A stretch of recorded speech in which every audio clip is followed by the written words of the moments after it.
चलिए आपको आज दर्शन कराते हैं कैलाशपति शिव के स्थल की।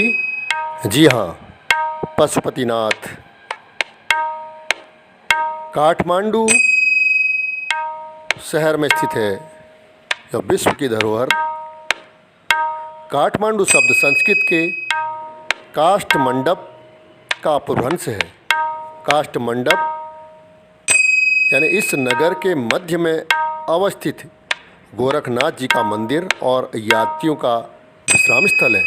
इसका प्राचीन नाम कांतिपुर था। जी हाँ, पूरे विश्व की नज़रें, उनका प्रेम इस शिव की स्थली की ओर रहता है। हमेशा यहाँ पर साधक, तपस्वी और सैलानी उमड़ते हैं।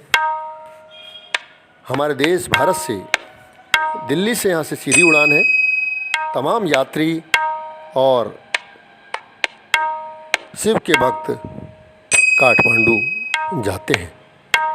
बात उत्तराखंड राज्य से करें तो हमारी सीमाओं से लगा हुआ यह देश है नेपाल, और रोजी बेटी के रिश्ते इसके नेपाल के यहाँ से हैं। तो उत्तराखंड की सीमाएं, यहाँ हम धारचूला यानी धारचूला से भी सीधे हम जा सकते हैं, झूलाघाट से हम सीधे चले जाते हैं, जौलजीबी से सीधे चले जाते हैं, और महेंद्रनगर ये बनबसा से भी हम सीधे चले जाते हैं। और अगर काठमांडू जाने की बात हो, जो नेपाल की राजधानी है, तो बनबसा शहर, बनबसा, टनकपुर, यहाँ सीधी बस सेवाएं हैं और ये बहुत प्रतिष्ठित जगह है, जानी माने स्टेशन है। तो बनबसा से महेंद्रनगर के लिए दोनों सीमाओं के बीच प्रहरी जो हैं वह सुगम यात्रा में सहयोगी होते हैं, क्योंकि हमारे रिश्ते ऐसे हैं, इन देशों के बीच में खून के से रिश्ते हैं, भाइयों के से रिश्ते हैं, रोजी बेटी के रिश्ते हैं।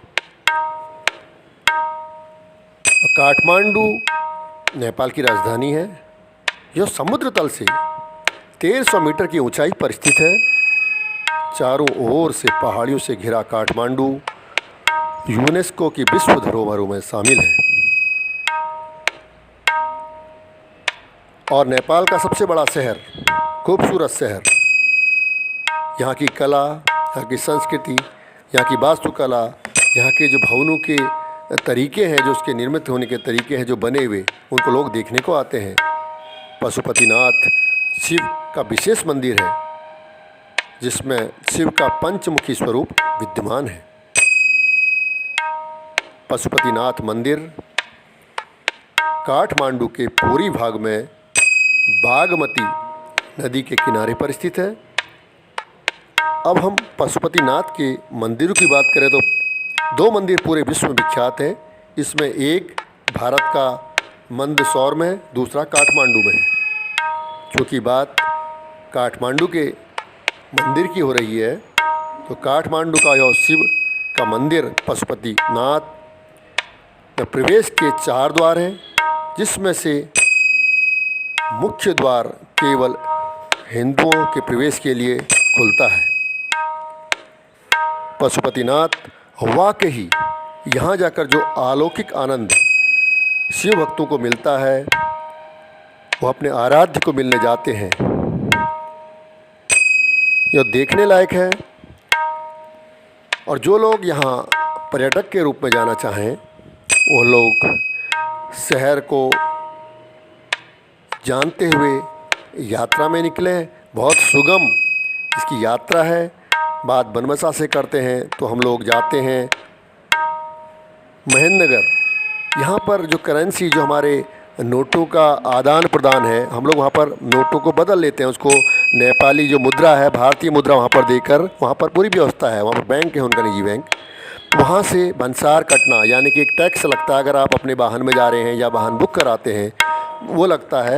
उसके अलावा बॉर्डर पार करते ही वहाँ के निजी वाहन मिल जाते हैं, वहाँ की बसें मिल जाती हैं, जो हमको धनगढ़ी उससे आगे की स्टेशनों को ले जाती हैं। बस से भी यह यात्रा हो सकती है। 9-10 घंटे का रास्ता यहाँ से काठमांडू तक होगा।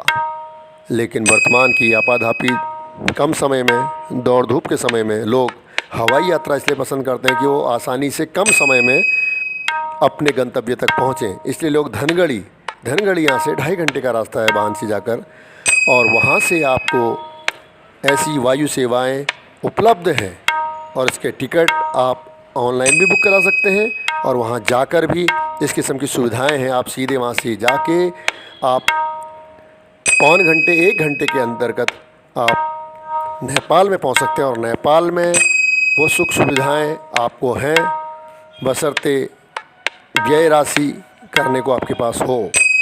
फिर भी श्रद्धालुओं के लिए इस किस्म के इंतजामात वहाँ पर हैं कि आप अपने को सीमित साधनों में भी आप अपने आराध्य के दर्शन करते हैं। तो देखिए, काठमांडू का यह खूबसूरत मंदिर पशुपतिनाथ जी, इसको बारंबार प्रणाम है। यह शिव है, यह बना रहे, यह विश्व की धरोहर है। इस सब की स्वच्छता, इसकी सफाई, बागमती जो नदी है इसकी बहुत दुर्गति इस समय हो चुकी है। इसको बचाने के लिए हम सबको सहयोग करना चाहिए। नेपाल का यह मंदिर नेपाल का नहीं, पूरे विश्व का मंदिर है। ये हमारे शिव के, हमारे आराध्य की भूमि है। इसको सुरक्षित करने में, इसको बनाने में, इसकी व्यवस्थाओं के संचालन में सबने सहयोग करना चाहिए।